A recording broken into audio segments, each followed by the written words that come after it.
The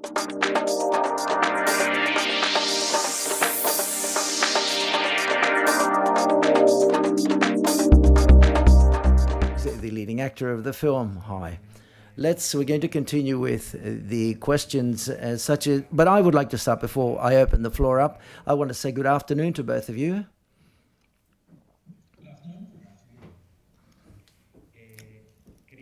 I would like to ask a question myself, and then I'll open up the floor to the rest of the journalists who are in the room. And congratulations for the film to start off with. I've just seen it, and I liked it very much. It's a pity I don't have a glass of wine here because I've only got a glass of water, so there's no possibility. But there's this phrase in the film where one of the characters says, to dare to do something is maybe... You've dared to do a lot in a film, because throughout the history of the story of the film, it's very hard to portray drunkenness, and in different phases. So that was pretty tough.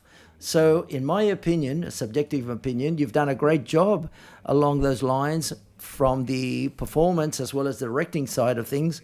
I would like to ask, what creative process did you carry out to achieve documenting, researching, rehearsing? How did you work with something so complicated as to let yourself go and all of those different levels of inebriation?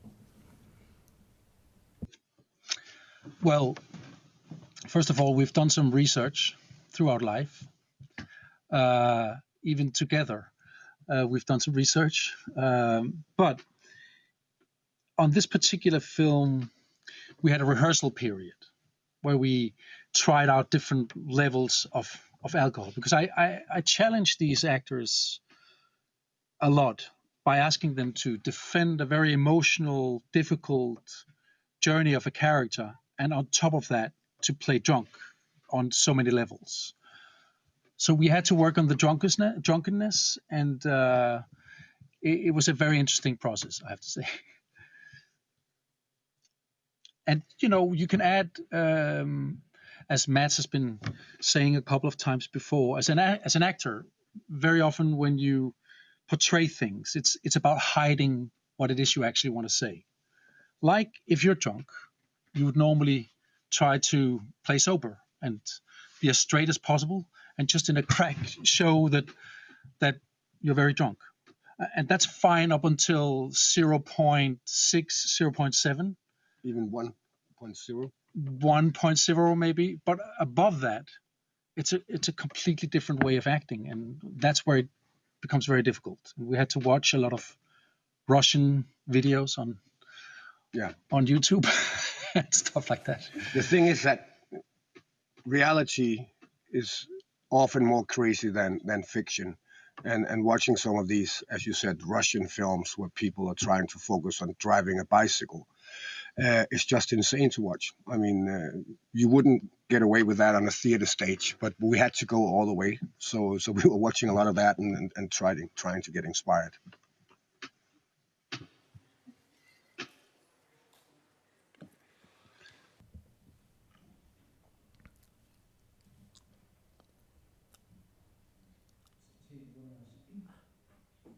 Hi.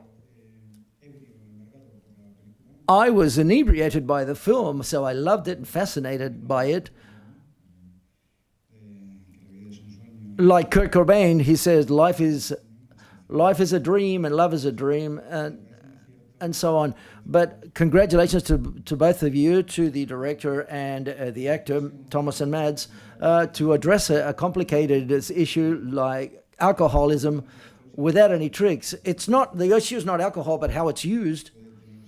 It can be useful, socially speaking, as it is shown with the students, when you've got a problem to disinhibit yourself. But the problem is falling into addiction, and for it becoming, but paraphrasing the beginning, in Denmark, is not to drink or not to drink. That's not the question. It's to drink too much or to learn how to drink.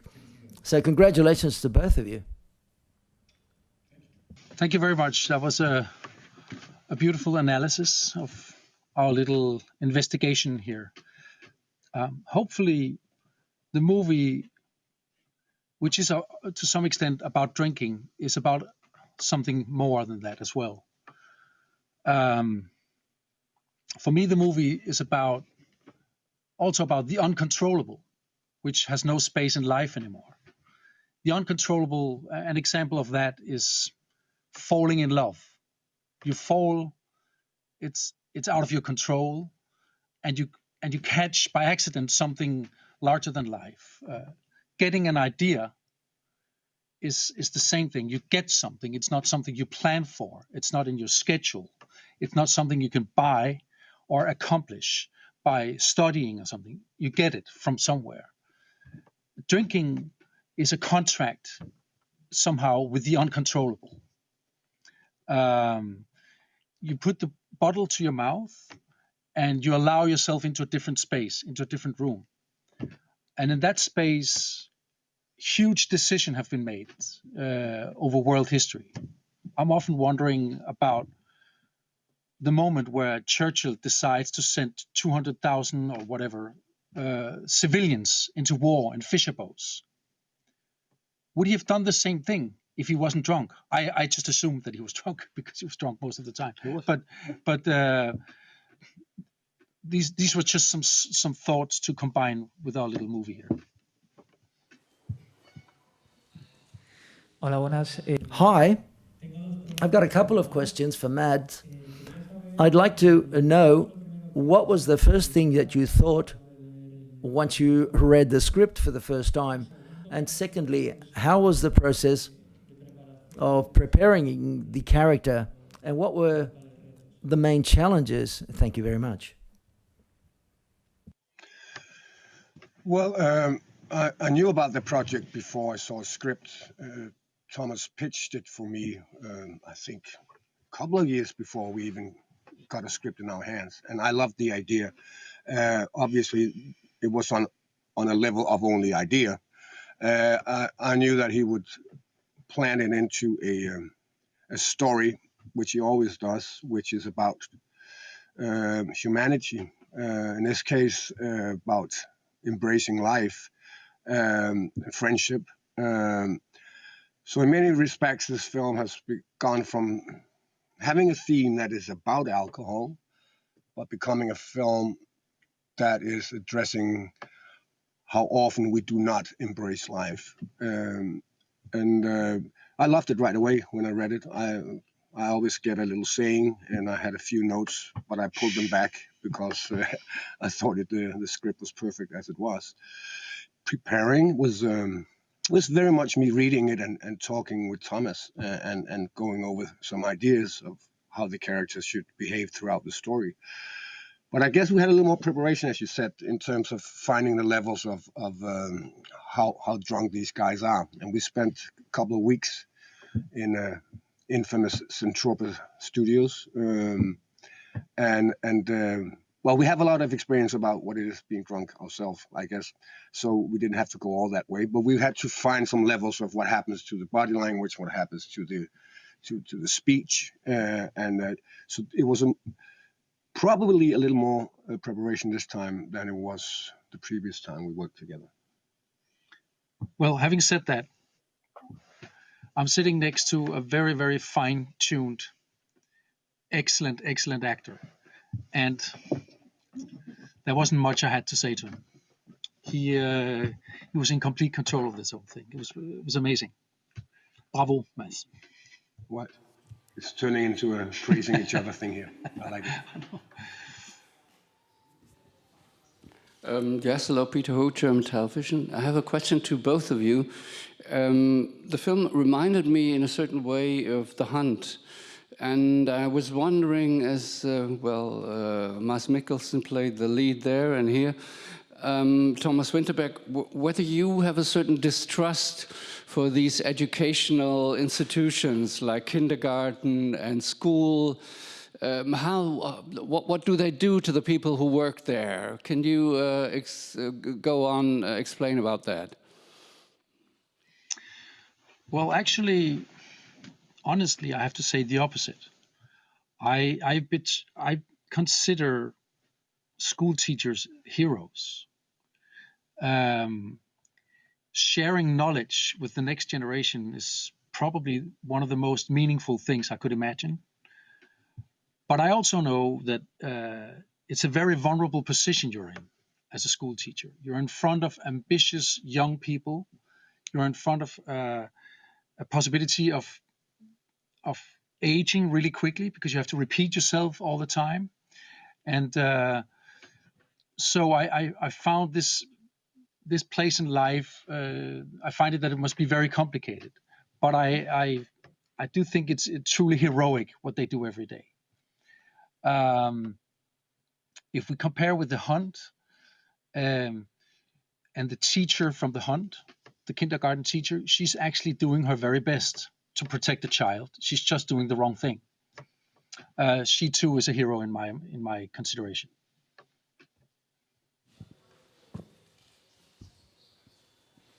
Hello. Congratulations to you both. Brilliant work. I would like to know, I'm curious to know whether all that alcohol that the actors kept drinking was actual alcohol, and if so, how do you manage to keep everybody sober, or was everybody just drunk as a skunk all day long? Skal jeg svare? Sure. We love the framing now. Now we see ourselves. Can we get back to us seeing the journalist when we answer the questions? It's a little... Does anyone hear me up there? Meanwhile, I'll answer. Yes. It was a dry set. The set had to be dry because they had to be drunk for 12 hours, or they had to pretend to be drunk for 12 hours. They had to work for 12 hours, and obviously they couldn't be drunk. And also, being drunk in front of camera because you're portraying a character that is drunk is called amateurism. What they did was acting. Which was just brilliant acting. And but in the preparation time, in the rehearsals, we did play around with a little bit of alcohol, and it was just for research purposes, I have to say. Also, we had an actor on set who has been dry for 8 years, and he's a member of the AA. So everything on the table had to be without alcohol.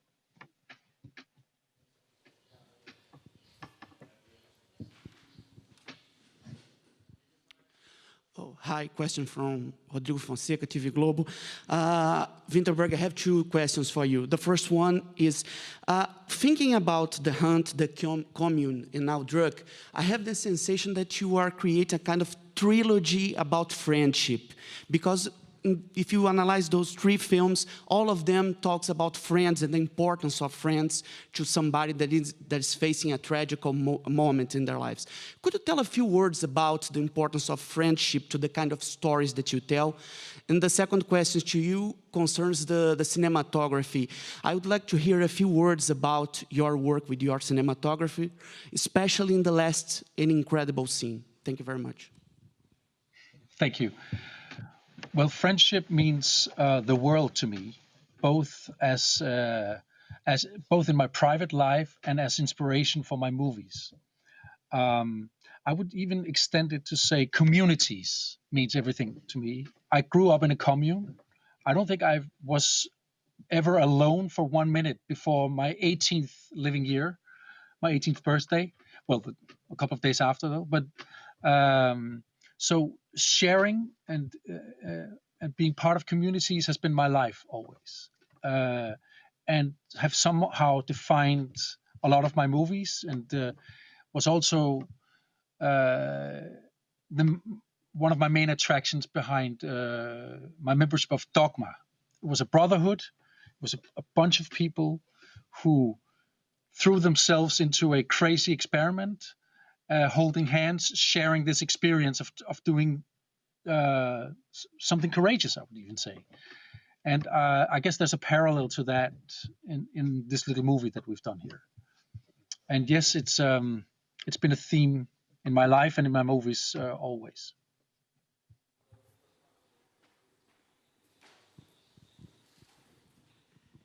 Hola. No sé si quieres seguir diciendo algo. ¿Ha hecho así? Worked with a brilliant cinematographer. He's called Sturla Brandt Grøvlen, and he just did a beautiful film called Wendy. He has an amazing sensation for the actors and what happens in the scenes. And what we agreed was to try to find the awkwardness of being sober and the smoothness of being drunk. That's how you can boil it down. So when there was meetings in the teacher's room, sounds and movements would be quirky and edgy. But when Mads had gotten a little bit in the bathroom, camera would start flying with him, and things would be calm and smooth. And of course, at the end scene, which I don't want to spoil too much, but you can say that Mads and Sturla was flying together somehow.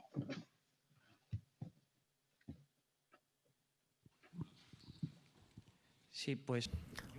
Well, a couple of questions, and excuse me, but one of them is related precisely with the ending. I would like to know whether the dance of Mads Mikkelsen, was that improvised, or was there any specific choreography prepared beforehand? How did you shoot that scene? And also, writing the script, how many times did you go about, when you wrote it, did it come out directly, or were there a lot of drafts or a lot of versions, or did it come out directly? I think the film is very, very balanced. There's never, it doesn't go too far towards comedy or how pathetic the characters are too much. And there's a moment where we as the audience, we judge the characters, or whether they're doing things right, or they're doing the right thing or the wrong thing, or to how far that experiment they're doing can go. Did you work a lot upon that aspect of the script? So I will talk a little bit about the script, and you will talk about the dance, right? Sure.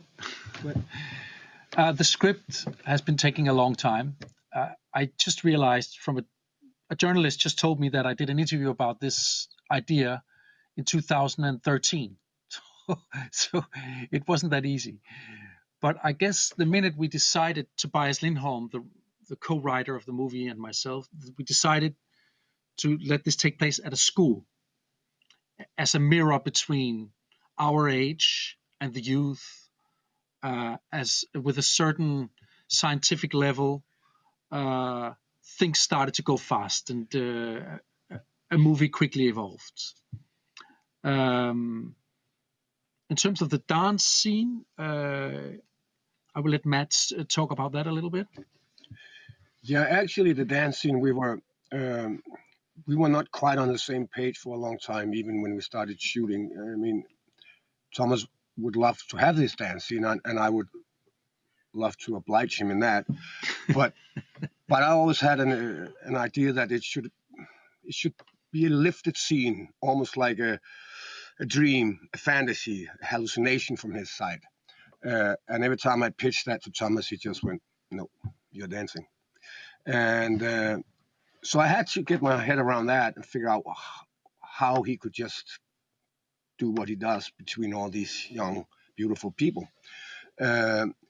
And when I accepted that, I called a friend of mine who's an actor as well, and I've worked with a few times, and we started coming up with some steps, and it became a few more steps, and we kept it a little loose, and then we met on the day, and we started shooting the whole thing, and on the day we came up with a few things as well, but it was a base of maybe, I don't know, 30 seconds of moves, and then from there we just went mixing it and improvising a little.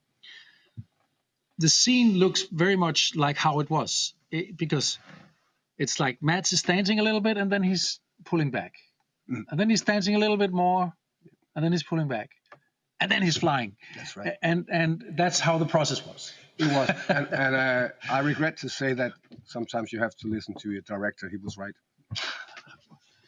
But I can't dance. Sí, hola, buenas tardes. Hi, good afternoon. We're talking about alcohol a lot here, but I think that's the anecdote of the film, the alcohol, really. The true plot or the issue here is that you reflect a society which is they're worried about failure, and also a society where it's very difficult and very complicated to exteriorize your feelings, to talk about emotions, a society which is a bit, in short, inhibited. I think that's what the story is trying to tell, the inhibition of a society which is paralyzed. I'm not too sure whether this difficulty, this inhibition or to not be able to convey, does this define the Danish people and a certain level of masculinity, which is also interesting? The portrait of this group of male friends, I'm not too sure. This inhibition, does this define the society as a whole in Denmark, or just these characters? What do you think about all that? I think everything you say is right. The alcohol is just a tool. It's just a journey that brings us towards something that we miss. The sense of togetherness, the sense of curiosity, the sense of brilliance, the sense of youth, primarily, I guess. I'm not sure it's particularly Danish, and I'm quite sure this is not particularly isolated for these four friends to yearn and miss these virtues of life. Hopefully, it's more universal than that. Obviously, the drinking rituals differ from country to country. We have a crazy thing called Christmas lunch, but in Rio they have a carnival. You know, it's we all have our different traditions. So that makes it Danish, but yearning for a larger life than the one you easily find yourself in, I hope and guess is universal. I don't know if that answers your very clever and smart question, but I tried.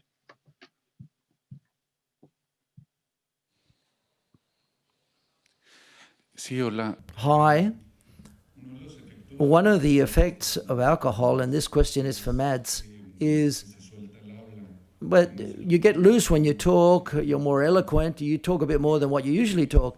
How difficult was it for you to mark that transition in your character, a character which at the beginning is almost stuttering, and it's very difficult for him to talk with the people that surround him. And when he starts the experiment, he starts to talk much more, he becomes much more eloquent in class as well as with his family. Was that a big challenge for you? No, I don't think it was a big challenge. I mean, it was in the story, it was in the script. We knew there was certain points he was hitting. As you say, in the beginning, he's sitting there, barely being able to talk, stuttering. And next time when he tries to take just a couple of shots, it's not much better. Actually, his speech is getting slurred, but he feels a little better. But when we watch it, it's not really A class education he's giving out. Then later on, when he does the bigger scenes where he's talking about Churchill and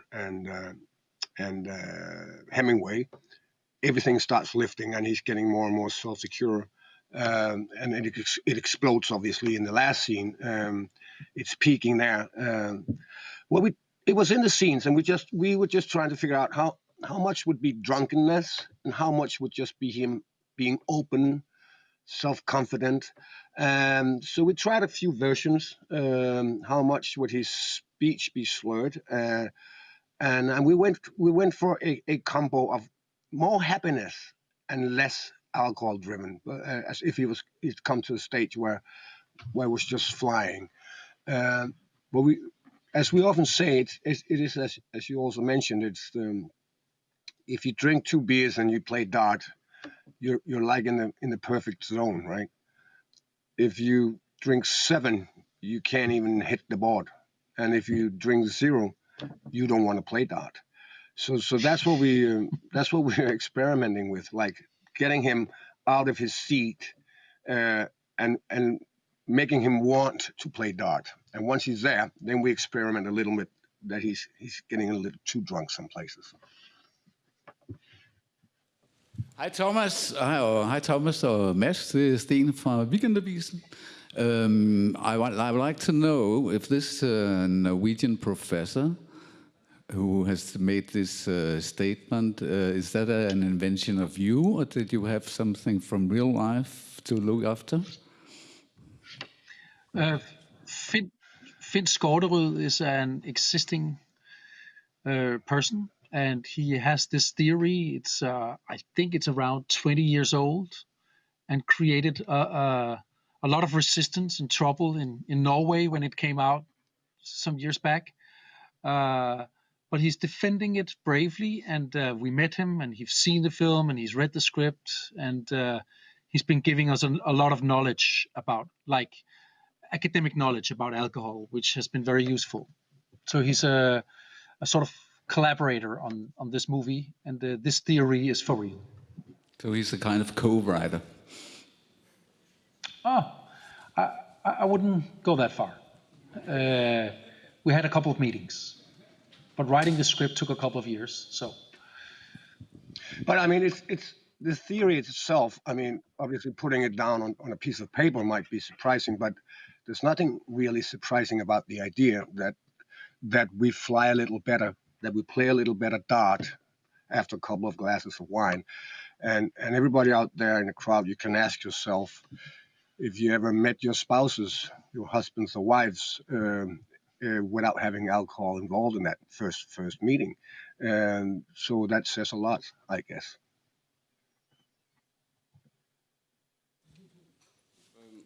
Allow me to get back to the Danish question. I'm thinking of Festen and the Hunt, and now DRUK. I think I read somewhere that in the public surveys, Denmark always comes across as the country with the happiest inhabitants.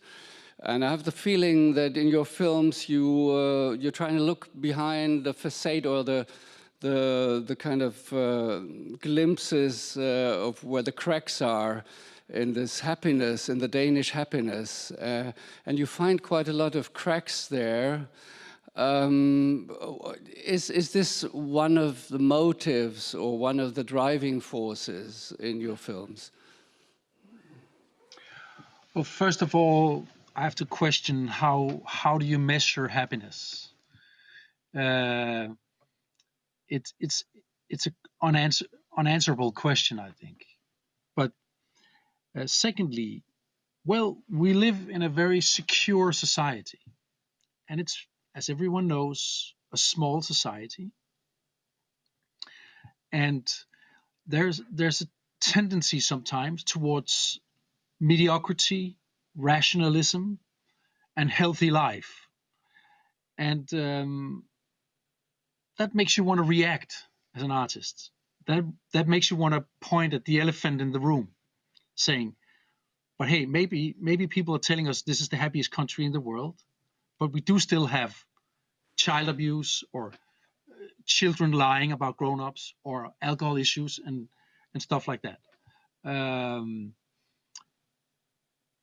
So I guess as an artist, it's our obligation to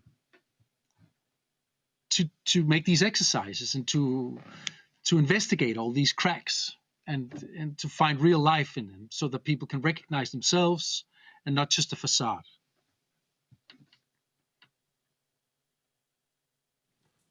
Sí. One of the good things of films is the lifestyle of the students, and if I'm not being indiscreet, because you said the film doesn't deal with alcohol. Alcohol is a tool to talk about friendship and human relations and so on and so forth. That's quite clear. The film is dedicated to someone. Why do you dedicate it to someone? Why do you dedicate the film to that person who you dedicate it to, if it's not an indiscretion for me to ask so? Okay. This film started as a film about alcohol, friendship, and we had an ambition of elevating this film to be about life, not just being alive, but living. 4 days into shooting this film, my daughter dies, and we're all shattered, and it was almost impossible to continue. It's very difficult to talk about as well. And we decided to continue making this movie because she loved the project so much, and she was a part of this project before she died, and so the only way we could continue making this movie was to make the movie for her. And by promising ourselves that it's not just an ambition to make a movie about life, it's now a circumstance. It has to be about something grander than just drinking.